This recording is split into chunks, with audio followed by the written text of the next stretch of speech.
ನಮಸ್ಕಾರ.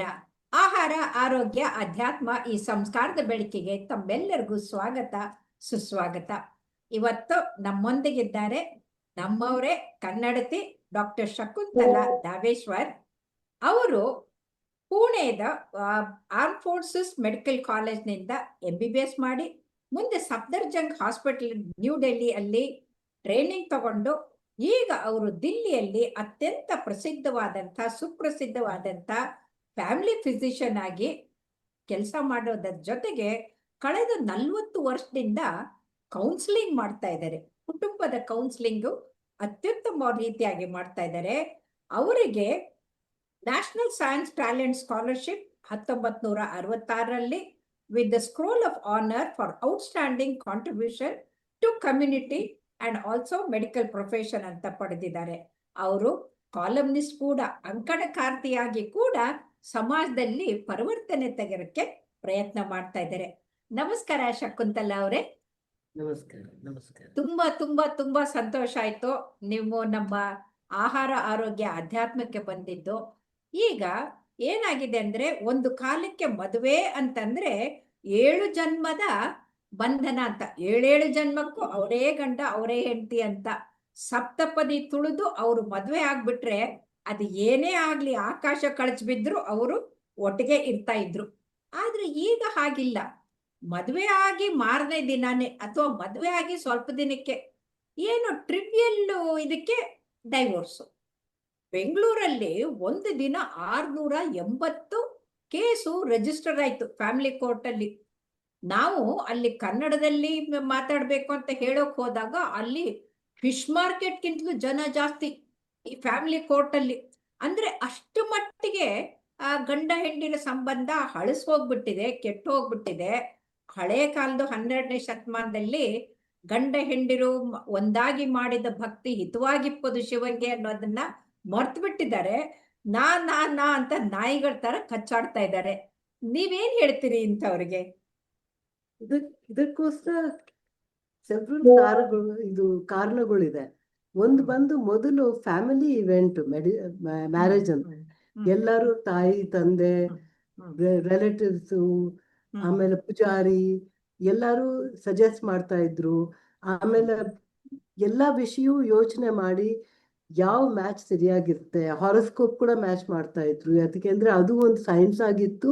ಅದನ್ನು ಬಹಳ ಇನ್ಫಾರ್ಮೇಶನ್ ಸಿಗತ್ತೆ, ಸರಿಯಾಗಿ ಜೋಡಿ ಆಗತ್ಯ ಇಲ್ವಾ ಅಂತ ಅದೆಲ್ಲ ನೋಡಿ ಇಂಡಾಕ್ಟ್ರಿನೇಷನ್ ಇತ್ತು. ಈಗ ಮದುವೆ ಮಾಡ್ಕೊಂಡ್ರೆ that has to last.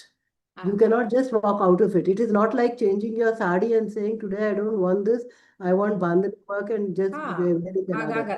You have to manage with it. So your whole attitude ಬಂದು ನಾವು ಅಡ್ಜಸ್ಟ್ ಮಾಡಬೇಕು.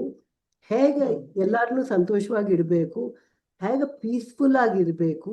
That was the main objective. Now the objective has changed. Objective change ಆದ್ರೆ end result change ಆಗುತ್ತೆ. ಈಗೇನು ಅಂದ್ರೆ ಬಹಳ ಬೇಗ I have fallen in love with him and you want to get married. ಅದು ಯೋಚನೆ ಮಾಡಲ್ಲ. ಅವ್ನ ಫ್ಯಾಮಿಲಿ ಎಂತದ್ದು, ಸಂಪಾದಿಸ ಇದ್ದಾನ ಇಲ್ವಾ, ಅಲ್ಲೆಲ್ಲ ಮೊದಲು ಬ್ಯಾಲೆನ್ಸಸ್ ಅಂಡ್ ಚೆಕ್ಸ್ ಇತ್ತು. ಬಂದು ಕೆಲಸ ಮಾಡ್ತಾನೆ ಅಂದ್ರೆ there were 100 people who could vouch ಹೌದು ಇವನು ಅಲ್ಲಿ ಕೆಲಸ ಮಾಡ್ತಾ ಇದ್ದಾನೆ ಅಂತ. ಈಗ ಮದುವೆ ಮಾಡ್ಕಿದ ಮೇಲೆ ಅಯ್ಯೋ ಇವನು ಹಿಂದೂ ಕೂಡ ಅಲ್ಲ, ಇವ ಮುಸಲ್ಮಾನು, ಇವ ಇದಲ್ಲ ಅದು ಅಂತ ಗೊತ್ತಾಗುತ್ತೆ. ಏನಂತಂದ್ರೆ shaadi.com ಅಂತಂದ್ಬಿಟ್ಟು ಆನ್ಲೈನ್ ಮ್ಯಾರೇಜ್ ಗಳನ್ನ ಫಿಕ್ಸ್ ಮಾಡ್ಕೊಂಡ್ಬಿಡ್ತಾರೆ. ಅವ್ರು ಏನಂತನೂ ಗೊತ್ತಿರೋದಿಲ್ಲ, ಚಾಟಿಂಗ್ ನಲ್ಲೇನೆ ಹಸ್ಬೆಂಡ್ ಅಂಡ್ ವೈಫ್ ಆಗ್ಬಿಡ್ತಾರೆ. ಆಮೇಲೆ ಅದಲ್ಲಿ ವಿತ್ AI ಎಷ್ಟು ಫಾಲ್ಸ್ ಇನ್ಫಾರ್ಮೇಶನ್. ಒಂದ್ಸರ್ತಿ ನಾನು ನೋಡಿದೆ, ದೇವಾನಂದ್ ಫೋಟೋ ಹಾಕಿಟ್ಟ. All sorts of things that can happen and you can get. So it is absolutely necessary that marriage bandu, it is real life. It's not an online business. So you have to do the things absolutely in real life.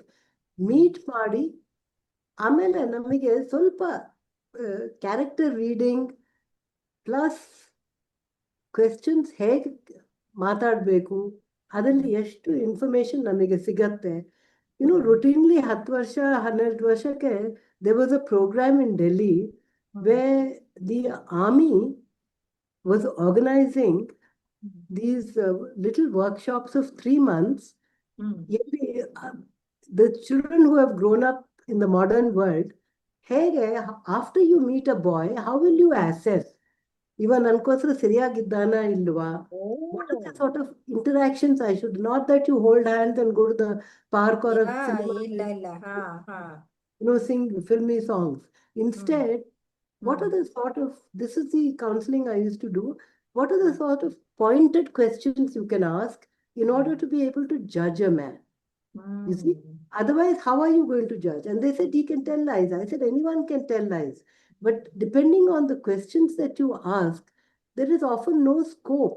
ಈಗ ನೀವು ಕೇಳ್ರಿ, ಈಗ ನೋಡು, ಮದುವೆ ಮೊದಲು 25 ವರ್ಷ ನಾನು ಬೇರೆಯಾಗಿದ್ದೇನೆ, ನೀವು ಬೇರೆಯಾಗಿದ್ದೀರಿ, ಈಗ ಮದುವೆ ಮಾಡ್ಕೊಂಡ್ವು, ಎಲ್ಲ ಸೇಮ್ ಟು ಸೇಮ್ ಒಟ್ಟಿಗೆ ಇರಬೇಕು.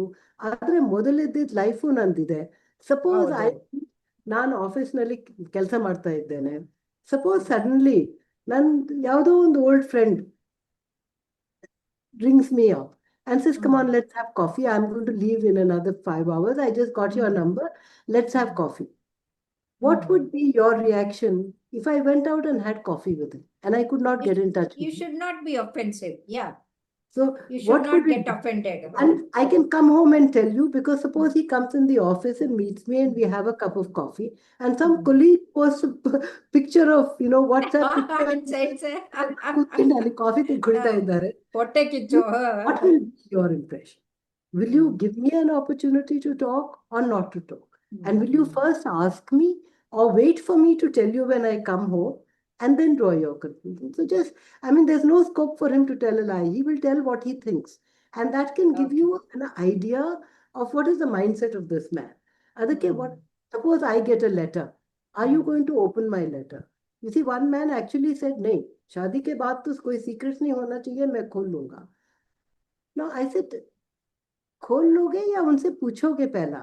Will you ask them first, what is this letter? What does it say? Or do you think you have an inalienable right to everything that belongs to her? And can she do the same to you? Can she do the same to you? Is it acceptable? So No, always that is not. It's a yourself. one-way traffic. It's a one-way traffic. Then no ಒಂದು matter rule how- ಗಂಡನ್ಗೆ, ಒಂದು rule ಹೆಂಡತಿಗೆ. Unfortunately, ನಮ್ಮ ಮನೆಗಳಲ್ಲೇ double standards ಯಾವಾಗ್ಲೂ ನಡೆಯುತ್ತೆ. Politicians ಯಾವಾಗ್ಲೂ ನಡೀತಾರೆ, ಅವ್ರು ಏನ್ ಬೇಕಾದ್ರೆ ಹೇಳ್ತಾರೆ.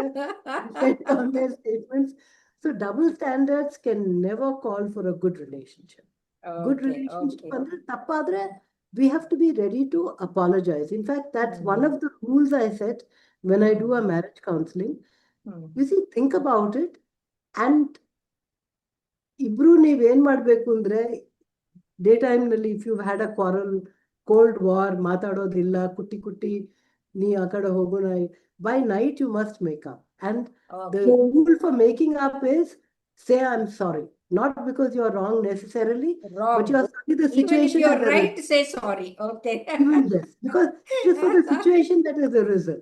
And then say, let's discuss this another day, so that we are in a dispassionate frame of mind and we can discuss. And that time we should be able to, or I also tell them, you write what you expect in a marriage. Madhva ad kalakke, in today's world, where we cannot, take everything for granted, you exchange on the first night, what are your expectations? And let him say what are his expectations. And the next day you discuss how much of it you are going to be able to meet. And you will be surprised, both expectations will be roughly the same. I know. So thank you so much, Dr. Shakuntala. So nicely, it was so interesting. ತುಂಬಾ ಚೆನ್ನಾಗಿ ಹುಡುಗ ಹುಡುಗಿಯರ ಮಧ್ಯದ ಸಂಬಂಧ ಹೇಗಿರ್ಬೇಕು ಅಂತ ತಿಳಿಸ್ಕೊಟ್ರಿ. ತುಂಬಾ ಧನ್ಯವಾದಗಳು. ನಮಸ್ಕಾರ. ಧನ್ಯವಾದ. Thank you.